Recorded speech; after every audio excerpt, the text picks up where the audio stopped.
Ni hao. Salut mes petites hirondelles.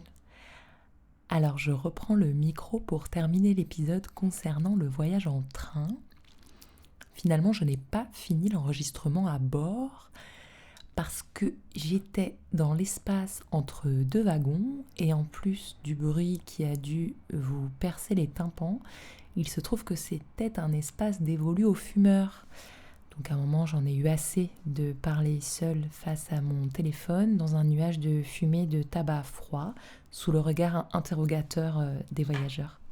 Je vais donc entreprendre de vous décrire ce voyage en train d'environ 35 heures que nous avons entrepris avec Antoine.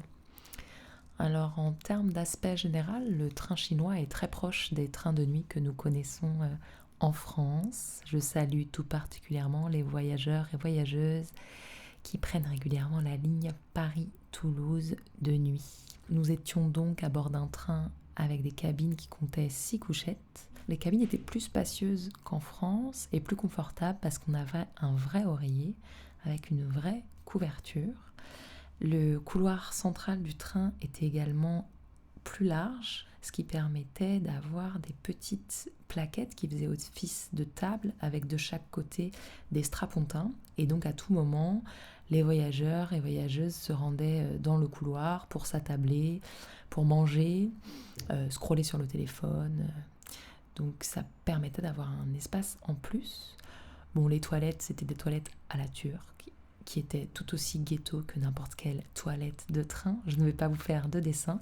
Et nous avons particulièrement apprécié un petit espace supplémentaire en bout de wagon où il y avait 3 grands lavabos pour pouvoir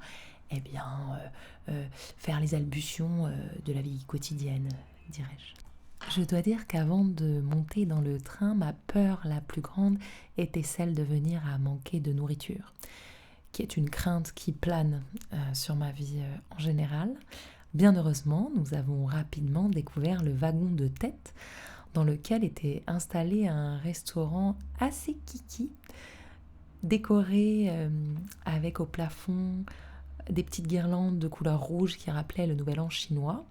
Il y avait de vraies cuisines, un cuistot qui portait une petite toque, et nous avons donc mangé dans des petits réceptacles en plastique des repas tout à fait satisfaisants. Cela était sans compter les employés du train qui, au cours de la journée, faisaient de multitudes d'allers-retours dans les couloirs pour vendre des nouilles instantanées qu'il était possible de plonger dans l'eau chaude grâce aux distributeurs d'eau chaude qui sont présents dans tous les wagons. Ils vendaient d'innombrables snacks, des sodas et ma vendeuse préférée, Madame Shuego, c'est-à-dire fruits. Elle vendait toute une myriade de fruits sous blister, des bananes, des pommes, des litchis, le tout sous plastique. J'ai été également assez impressionnée de voir la quantité de nourriture qu'avait ramené avec lui ou elle chaque voyageur. On avait l'impression que les gens se préparaient à un confinement, quoi. Ils avaient des sacs remplis de snacks, beaucoup de pipas, beaucoup de noix, d'amandes, ils aiment bien les noix, de nouilles déshydratées, de beignets, de pâtes de poulet qu'ils mangeaient avec des gants en plastique, de poissons. C'était assez impressionnant. Voilà, les Chinois aiment manger et je pense qu'en cela, nous pouvons trouver des ponts entre nos cultures. Nous avons vu défiler un certain nombre de paysages. Alors au début, c'était principalement des paysages montagneux, un peu perdus dans la brume, très caractéristiques. Des paysages karstiques qui sont donc des montagnes pas très hautes, qui ont finalement plus la taille de collines, mais qui sont très abruptes, donc qui donnent l'impression de petites falaises et qui sont vraiment recouvertes de végétation. Donc c'était assez beau. Par la suite, on a vraiment traversé une plaine immense. C'était tout plat, très urbanisé, avec des tours, comme d'habitude, très grandes de 15, 20, 30 étages, beaucoup de tours en construction, beaucoup de tours en destruction. Et globalement, voilà, un tissu très urbanisé avec quelques champs.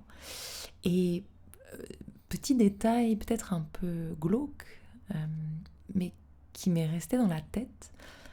Dans ce qui ressemblait à des champs, il y avait un truc qu'on n'a pas su bien identifier. C'était comme si c'était des tombes, mais un peu à la sauvage.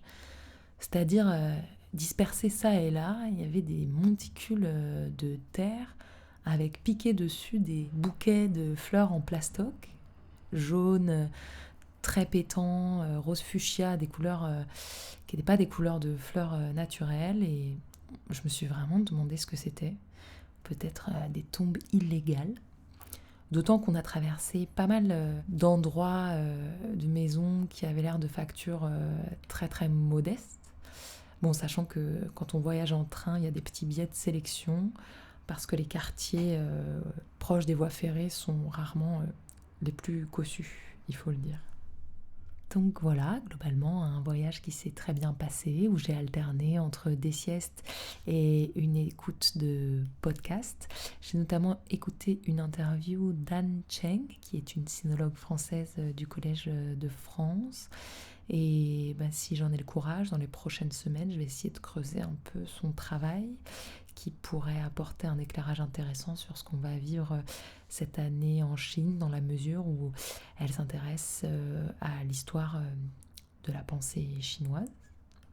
Donc nous voici rentrés à Pékin, où je suis en train de traîner sur des sites de vente de seconde main pour trouver des étagères de rangement. Donc une journée tout à fait passionnante.